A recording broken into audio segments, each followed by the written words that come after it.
মধ্যপ্রাচ্যের চলমান সংঘাতের মধ্যে ইরানের ভেতরে ভূপাতিত একটি মার্কিন F-15 যুদ্ধ বিমানের নিখোঁজ ক্রু সদস্যকে ঘিরে শুরু হয়েছে নাটকীয় উদ্ধার অভিযান। যুক্তরাষ্ট্র দাবি করেছে ওই ক্রু সদস্যকে জীবিত উদ্ধার করা হয়েছে, তবে এখনও তাকে পুরোপুরি নিরাপদ স্থানে নেওয়া সম্ভব হয়নি। ফলে অভিযান শেষ না হয়ে পরিস্থিতি এখনও ঝুঁকিপূর্ণ অবস্থায় রয়েছে।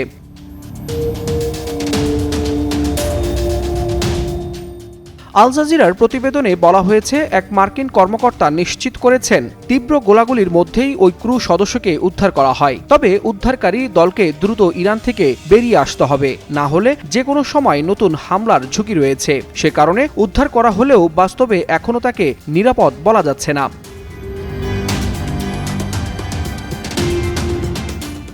অন্যদিকে ইরানের সংবাদ মাধ্যম তাসনিম নিউজ জানিয়েছে, বিমানটি ভূপাতিত হওয়ার আগে পাইলট নিজেই বেরিয়ে আসেন। পরে তাকে উদ্ধারে মার্কিন বিশেষ বাহিনী অভিযান শুরু করে। তবে ইরানি সূত্রের দাবি, যুক্তরাষ্ট্র পাইলটকে জীবিত উদ্ধার করতে ব্যর্থ হয়ে তাকে হত্যার চেষ্টাও চালাতে পারে। এমনকি সম্ভাব্য অবস্থান সন্দেহে বিভিন্ন এলাকায় হামলা চালানো হয়েছে বলেও অভিযোগ উঠেছে।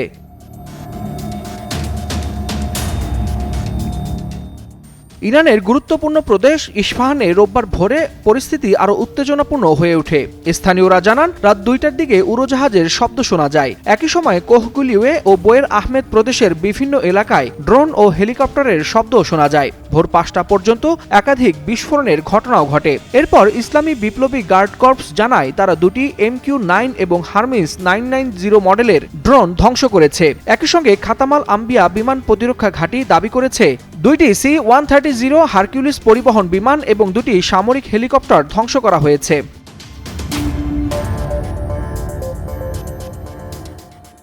কিছু স্থানীয় সূত্রের দাবি, যুক্তরাষ্ট্র নিজেদের বিধ্বস্ত বিমানের ধ্বংসাবশেষ এবং নিহত সেনাদের দেহ ধ্বংস করার চেষ্টা করছে। পাশাপাশি ইরানের সশস্ত্র বাহিনীর হাতে কয়েকজন মার্কিন সেনা নিহত হয়েছে বলেও খবর পাওয়া গেছে। তবে মার্কিন প্রেসিডেন্ট ডোনাল্ড ট্রাম্প দ্বিতীয় পাইলট উদ্ধারের দাবি করলেও এর কোনো প্রমাণ এখনও সামনে আসেনি। ফলে পুরো ঘটনাটি ঘিরে বিভ্রান্তি ও ধোঁয়াশা আরও বাড়ছে। উদ্ধার অভিযান সফল হয়েছে কিনা সেটি এখনও নিশ্চিতভাবে বলা যাচ্ছে না। ওয়ালিউল হাসানাত, যুগান্তর নিউজ।